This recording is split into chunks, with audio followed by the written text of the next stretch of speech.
Chapter 14 oscillation important NCERT numerical, ध्यान से सुनना, यही आते हैं पेपर में जो मैं ये करा रहा हूँ, इनमें से कोई ना कोई आपके फाइनल एग्जाम में आ जाएगा, ध्यान से सुनने आप। ठीक है, सुनो, पहला क्वेश्चन है एसएचएम में displacement is given as x is equal to a cos omega t plus five if at time t is equal to 0 the displacement is 1 centimeter and the velocity is omega. Velocity is omega. Initial velocity is omega. Initial velocity को u कहते हैं ना, हमें बोला है what is the value of a and what is the value of phi, बस इतना ही question है, और कोई वैल्यू नहीं दे रखी, हमें एम्पलीट्यूड निकालना है और फेज निकालना है। ठीक है, तो पहले क्या करेंगे, पहले सीधा टाइम की वैल्यू डाल दो और x की वैल्यू डाल दो।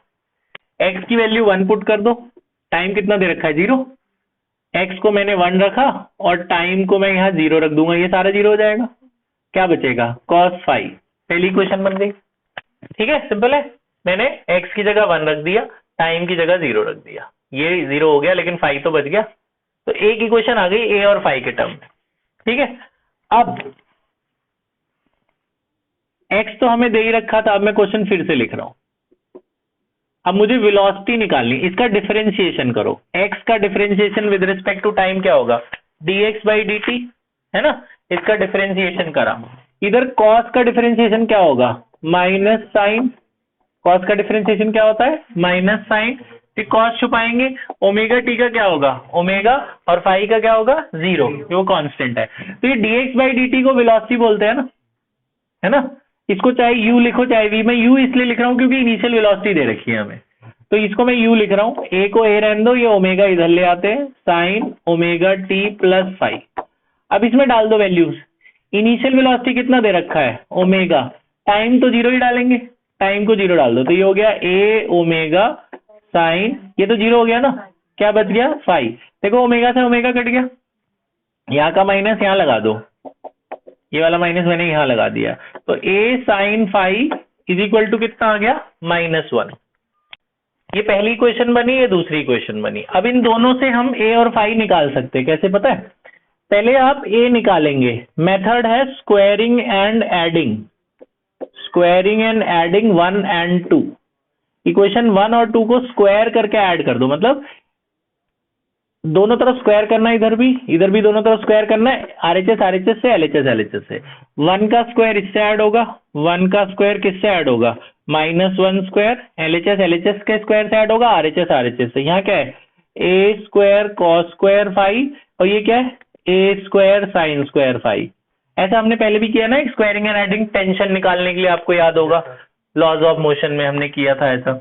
आप देखो यहाँ से a स्क्वायर कॉमन आ रहा है, ए स्क्वायर क्यों करा ये स्क्वायरिंग एडिंग, हाँ ये 1 हो जाएगा, साइन स्क्वायर कॉस स्क्वायर 1 सीधा ये मिल जाएगा, ये 1 और 1 कितना हो गया 2, ये -1 का स्क्वायर 1 हो गया ना, 1 + 1 2, ये 1 हो गया, साइन स्क्वायर कॉस स्क्वायर क्या बचा, ये 1 हो गया, यहाँ बचा 2, यहाँ से स्क्वायर हटाएंगे, इधर क्या लगेगा, तो एम्पलीट्यूड मिल गया ना हमें, हाँ ऐसे रहने दो, √1.414 भी लिख, ये √2 समझ में आ गया तुम्हें, सेंटीमीटर ही लिखना है यूनिट, क्योंकि वो डिस्प्लेसमेंट सेंटीमीटर में था। नाउ अब फाइव निकालना है, तो उसके लिए डिवाइड कर देना, equation 2 divide by equation 1, five में यही कर देता हूं, वहां जगह कम है, वो अगले क्वेश्चन के लिए स्पेस है, equation 2 divided by equation 1 visible है, इक्वेशन 2/1 ऐसे मन में करो, ये इससे डिवाइड होगा तो a और a कट जाएगा, sine upon cos, sine upon cos क्या हो गया tan, और -1/1 क्या होगा माइनस, पता है tan 1 कब होता है 45 पे, 45 पे होता है, π/4 पे, -π/4, 45 को क्या बोलते हैं π/4, जब माइनस में आंसर आता है तो पाई ऐड कर देते हैं ना, तो कितना आएगा 3π/4, 4 में से एक जाएगा 3 ना, तो ये एंगल आ गया, ये एम्पलीट्यूड आ गया, आए समझ में, सिंपल है, मतलब इंपॉर्टेंट क्वेश्चन है ये, ठीक है, ये कर लेना दोबारा। नेक्स्ट एग्जाम्पल है एनसीईआरटी, ये एक्सरसाइज का क्वेश्चन है 14.7, ये एग्जाम्पल है 14.4, इसमें क्या है, दो अलग अलग पार्टिकल हैं, they are executing simple harmonic motion in a circular path, first particle is moving in the anti clockwise direction, second is moving in the clockwise direction, first particle is at point this p, ये particle इसका radius है a, ये कहाँ है p पे, दूसरा particle यहाँ है, इसका रेडियस b है, पहला पार्टिकल इधर है, दूसरा पार्टिकल इधर है, ठीक है। पहला एंगल बना रहा है फाई, दूसरा एंगल बना रहा है 90।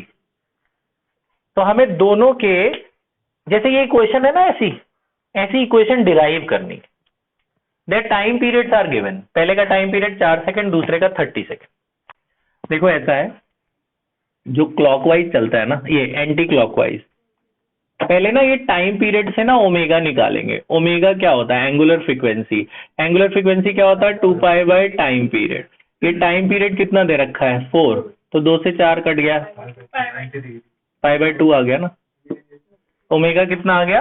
π/2, है ना, ठीक है। दूसरे का भी ओमेगा निकाल लो, उसका भी 2π बाय टाइम पीरियड होगा। उसका टाइम पीरियड कितना दे रखा है? 30 दे रखा है, तो उसका कितना आ जाएगा? π/15, है ना। एसएचएम की ना, for anti clockwise motion, anti clockwise SHM की यही इक्वेशन होती है, ये y is equal to a sine omega t, y is equal to a sine omega t plus 5। Anti clockwise में प्लस लेना, क्योंकि जब हम एंगल ऐसे तो पॉजिटिव का एंगल मानते हैं ना, और उल्टा जाते हैं तो हम नेगेटिव एंगल मानते हैं। जब हम क्वाड्रेंट चलते हैं तो ऐसे गिनते हैं ना, first second third fourth. Anti clockwise मानते हैं ना हम लोग, तो प्लस का लेना। अगर क्लॉकवाइज आए, फॉर क्लॉकवाइज, ये एसएचएम है, एसएचएम की ये इक्वेशन है। क्लॉकवाइज में उल्टा लेते हैं, क्लॉकवाइज में एसएचएम की जो इक्वेशन होगी वो y is equal to a sine, इसमें क्या है देखो, ये 90 डिग्री, इसमें ना ये पहले रखना, वो बाद में रखना, फाई माइनस ओमेगा टी रखना, उल्टा कर देना। फाई पहले रखना और ओमेगा टी बाद में कर देना, ये जरा याद रखना। अच्छा, फर्स्ट का एम्पलीट्यूड इज ए, तो ए ही रहने देंगे, बस इसमें 2 वैल्यू पुट करनी है, ओमेगा और फाई, बस खत्म, इतना सा क्वेश्चन है। ओमेगा कितना निकाला? π/2। Phi is this phase angle. 45 को क्या बोलते हैं? π/4, या 45 भी लिख सकते हो, लेकिन फाई में छोड़, ये पहले की क्वेश्चन आ गई, खत्म। दूसरे में भी ये ओमेगा और फाई डाल दो बस। पहले का फाई कितना है? 90 को क्या बोलते हैं? π/2। अच्छा, दूसरे का जो एम्पलीट्यूड है वो बी है, दूसरे का एम्पलीट्यूड की वैल्यू कितनी दे रखी है? बी, तो यहाँ एम्पलीट्यूड उठा के बी, पहले का ए था, दूसरे का कितना है? बी, ये रेडियस समझ लो। और फाई कितना है इसका? 90, फाई इसका 90 है। ओमेगा हमने कितना निकाला? π/15, और टी बस छोड़ दो। ये दोनों की इक्वेशन आ गई, इतना सा क्वेश्चन है बस। आया समझ में? क्लॉकवाइज में पॉजिटिव लेना, एंटी क्लॉकवाइज में नेगेटिव लेना। तो ये मैंने सारा कर दिया पूरा। अब यहाँ वालों में सिर्फ मैं मेथड बता रहा हूँ, आपने करना है।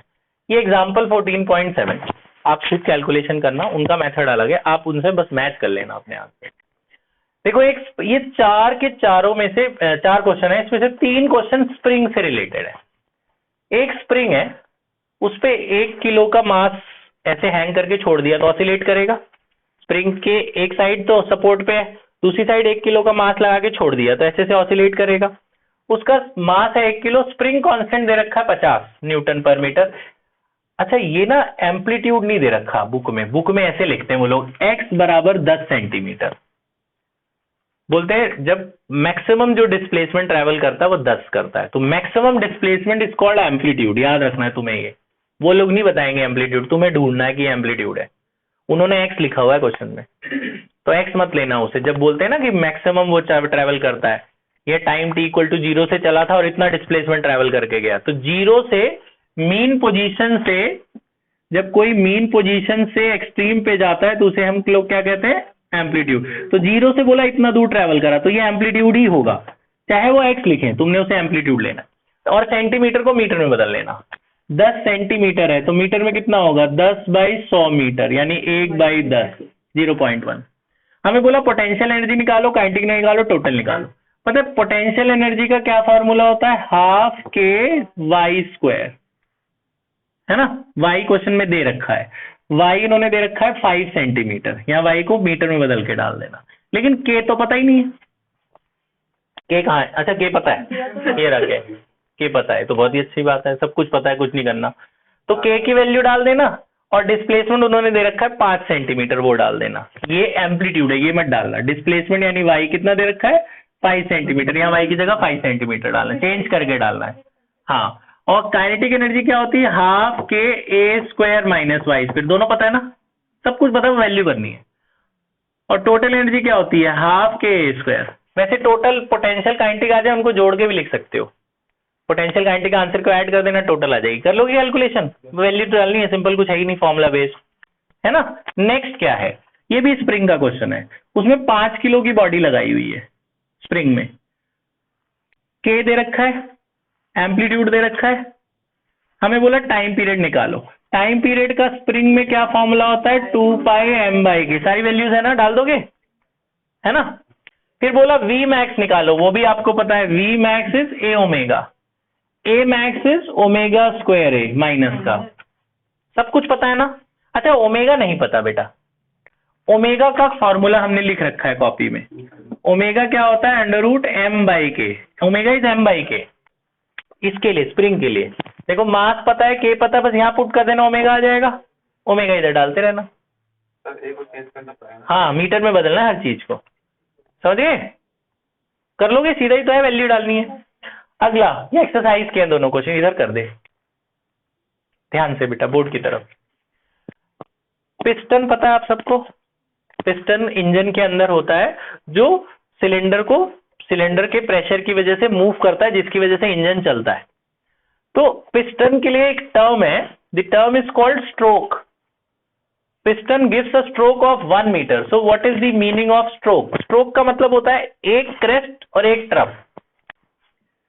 This is called a stroke, यहां से यहां आ जाने को स्ट्रोक कहते हैं। मैंने आपको बताया था इसे एम्पलीट्यूड कहते हैं, और ये भी क्या होता है, एम्पलीट्यूड। अगर ये स्ट्रोक का डिस्टेंस 1 मीटर है तो मतलब a + a 2a हो गया ना डिस्प्लेसमेंट। स्ट्रोक क्या होता है, ट्वाइस ऑफ द एम्पलीट्यूड। तो अगर ये पूरा 1 मीटर है तो ये कितना हुआ, आधा मीटर। तो stroke is twice of the amplitude, stroke is twice of the amplitude.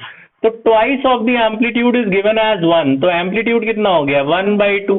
हमें बोला वी मैक्स निकालो, तो वी मैक्स क्या होता है, वी मैक्स तो होता है ए ओमेगा। वी मैक्स क्या होता है, ए ओमेगा, ये रहा ए, ये रहा ओमेगा, दोनों ही दे रखे हैं, कुछ नहीं है, खत्म। 1 नंबर का क्वेश्चन, आ रही बात समझ में। अगला एक पेंडुलम है लास्ट क्वेश्चन। एक पेंडुलम है, उसका अर्थ के ऊपर जब वो ऑसिलेट करा रहे तो उसका एक क्रेस्ट एक ट्रफ 3.5 सेकंड में बनता है। अब उसको उठा के मून के ऊपर अगर ले जाएंगे जहां एक्सेलरेशन ड्यू टू ग्रेविटी इतनी है, तब कितना टाइम पीरियड होगा ऑसिलेशन का, अर्थ पे इतना है, मून पे कितना हो। क्वेश्चन समझ में आ गया। तो 2 बार फॉर्मूला लगा देना, ये टाइम पीरियड वाला क्या फॉर्मूला होता है, L/g, यहाँ भी 2πL/g। देखो लेंथ तो सेम रहेगा, मून पे क्या बदलेगा, ग्रेविटी बदल जाएगी बस। अब डिवाइड कर देना दोनों को, T/T, LHS LHS से डिवाइड होगा, RHS RHS 2π कट जाएगा, LL भी कट जाएगा। जब ये बाई ये करोगे G' ऊपर आ जाएगा, G नीचे रह जाएगा, क्या हो जाएगा, G' डिवाइडेड बाई G, है ना। वैल्यू डालनी है आपको, बस स्क्वायरिंग करके रूट हटा दो, ये क्या हो जाएगा, T²/T² G'/G। देखो ये टाइम पीरियड पता है 3.5, डाल दोगे, ये T नहीं पता, बस स्क्वायरिंग नहीं भी करते तो भी हो जाता। देखो ये G' आपको पता है, G आपको पता ही होता है 9.8, ये दोनों पता है, ये बड़ा T भी पता है, छोटा ही T तो नहीं पता, निकाल लोगे, ठीक है। एक ना एनसीईआरटी का एग्जांपल है, वो एक एक्स्ट्रा कर लेना आप, मैं वो बीच में रह गया। एक होता है what is the length of second pendulum, यहां लिख लेना। क्या क्वेश्चन है, what is the length of second pendulum, ये वर्ड है सेकंड पेंडुलम। मतलब क्या होता है, second pendulum is a pendulum whose time period is 2 seconds। Second pendulum is a pendulum whose time period is 2 seconds। तो time period का formula यही वाला लगाना, इसको देख के मुझे याद आया अभी, इसका लेंथ चाहिए उन्होंने। तो टाइम कितना दे रखा है, 2 सेकंड, जी कितना होता है 9.8, स्क्वायरिंग करके ये एल ढूंढ लेना, बस निकाल लोगे तो एल निकाल लेना इसका, ठीक है जी। ये 7-8 क्वेश्चन है, आप इन्हें कर लो खत्म, ये सारे अच्छे हैं, पॉज कर दे बेटा।